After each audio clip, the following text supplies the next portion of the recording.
E se eu te dissesse que as grandes civilizações, as guerras, as revoluções, nada disso foi por acaso? E se tudo fizesse parte de um roteiro cósmico? Pois é, hoje a gente vai mergulhar na tese surpreendente do livro A Caminho da Luz, que basicamente revela um propósito espiritual por trás de toda a jornada da humanidade aqui na Terra. Essa visão, nos convida a olhar para um quadro muito maior, para além dos reinos e impérios que a gente estuda na escola.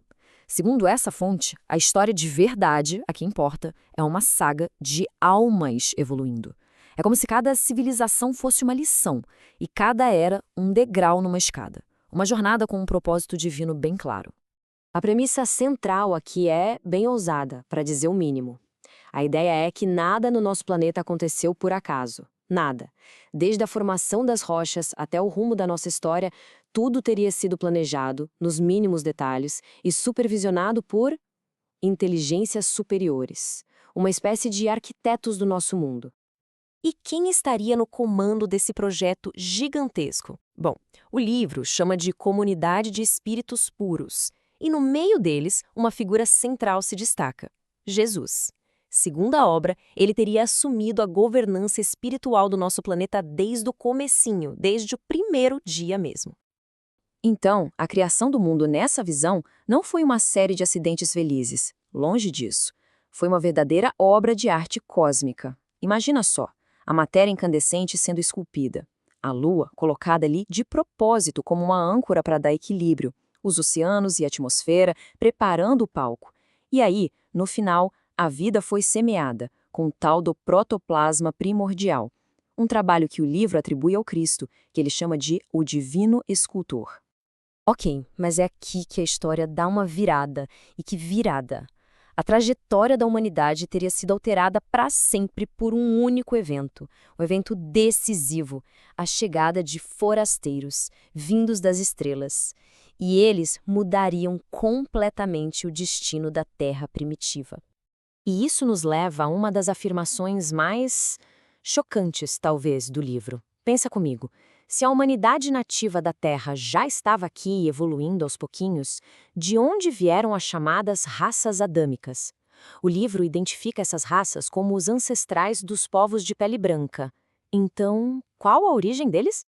A resposta, segundo o livro, vem das estrelas. Sim, eram espíritos de um mundo muito mais avançado, lá no sistema da estrela Capella. O problema? Eles foram banidos de lá por causa do orgulho, da rebeldia deles. Eram super inteligentes, brilhantes mesmo, mas, moralmente, digamos, complicados. E o novo lar deles, adivinha? A Terra. Imagina o cenário quando eles chegaram. O contraste devia ser absurdo. De um lado você tinha esses exilados, super avançados intelectualmente, mas carregando todo aquele peso do orgulho.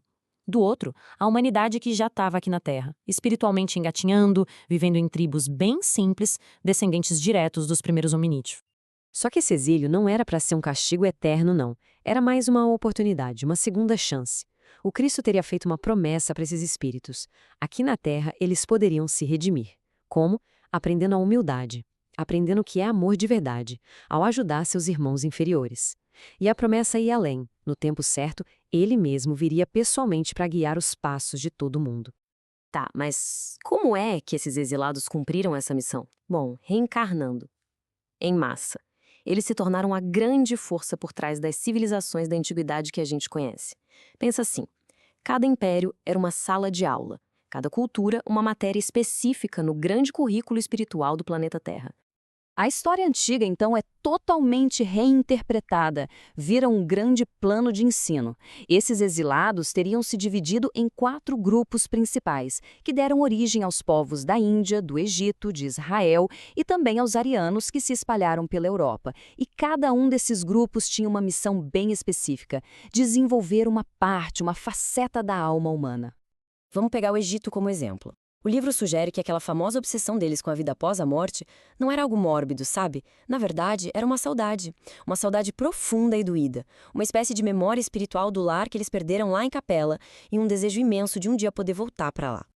Eles eram super avançados, desenvolveram ciências psíquicas, codificaram um monte de conhecimento nas pirâmides. Mas a amargura de estarem exilados foi tão grande que os levou a acreditar na metempsicose, que é aquela ideia de que a alma podia regredir, reencarnar num corpo de animal. Isso era um reflexo do medo que eles tinham de nunca mais conseguir voltar para casa. No fim, a missão foi cumprida e, segundo a obra, a maioria deles conseguiu voltar para o seu mundo de origem.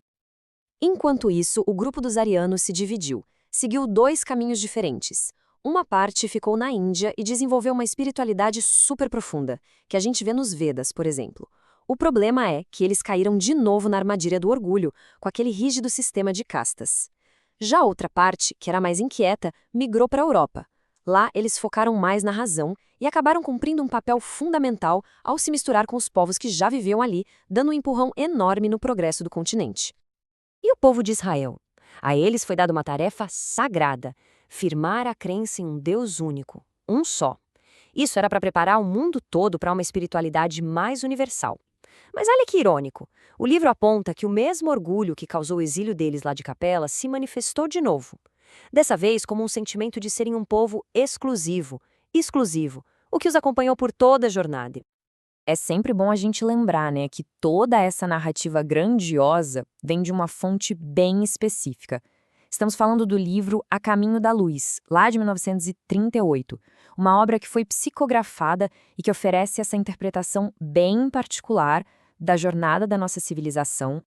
E é aqui que o quebra-cabeça começa a se montar.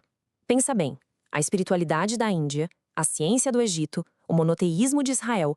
Segundo o livro, tudo isso eram estradas diferentes, sim, mas que levavam todas para o mesmo lugar. Eram preparativos, o aquecimento para um evento que iria unir todo mundo. Aí veio a Grécia, que trouxe a razão, a filosofia, depois Roma, com o direito, a organização, pronto. O intelecto e a sociedade tinham sido, digamos, lapidados. O palco mundial estava finalmente pronto para receber uma mensagem que ia muito além de qualquer fronteira ou cultura. E esse é o grande clímax da história. A chegada de Jesus é apresentada como o ponto final de milênios e milênios de preparação. A mensagem dele de amor universal, que nasceu da mais pura humildade, era o antídoto perfeito. O antídoto para o orgulho, que foi a causa do exílio lá no começo e que continuou sendo uma sombra em todas as civilizações que eles criaram. O que a gente tem, então, é uma visão da história que parece um drama cósmico, né? Uma saga de exílio, de muito aprendizado e de uma busca constante por redenção. E essa é uma jornada que, segundo essa fonte, ainda não acabou não, tá longe de terminar. Então, só para a gente amarrar as ideias principais. Primeiro, a história tem um propósito espiritual. Segundo, a humanidade é uma mistura de almas que já estavam aqui com esses espíritos exilados e mais avançados. Terceiro, as civilizações antigas foram, na verdade, escolas coletivas para nossa evolução. E o objetivo final de tudo isso? Superar o orgulho e finalmente abraçar o amor universal. Isso tudo deixa a gente com uma pergunta para pensar, né? Se a história é mesmo esse roteiro espiritual, como é que essa ideia muda o jeito que a gente olha para o nosso presente, para o agora?